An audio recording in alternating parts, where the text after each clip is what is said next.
Qui arrive, une belle victoire dans un match bien maîtrisé. Ouais, ben là, dans la chronologie du match, on a un gros temps fort en première mi-temps. Contrairement au week-end dernier à Romorantin où on n'avait pas su sur notre temps fort scorer, là on l'a fait, on a même su breaker. Et ça donne une première mi-temps aboutie avec des buts, d'autres occasions où on aurait pu scorer encore.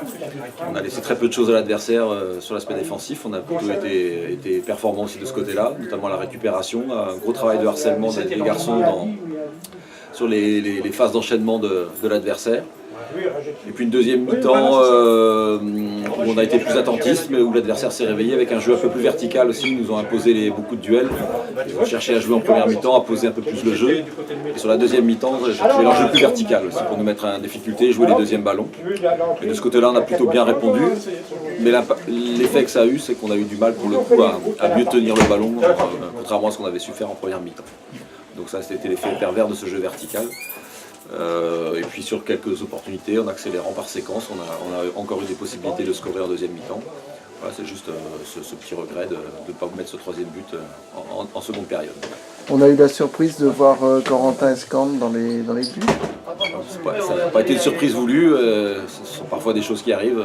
Il y avait une petite alerte en début de semaine sur le genou de Simon, et puis depuis mardi dernier ça allait plutôt bien.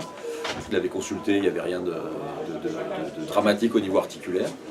Et là, lors de l'échauffement, il a ressenti sur un appui son genou légèrement se dérober.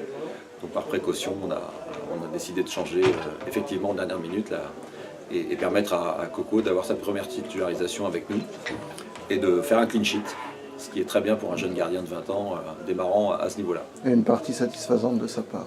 Oui, il n'a pas été mis à contribution, il a eu un ballon aérien qu'il a pris nettement, une frappe écrasée sur laquelle il s'est couché proprement, il s'est appliqué.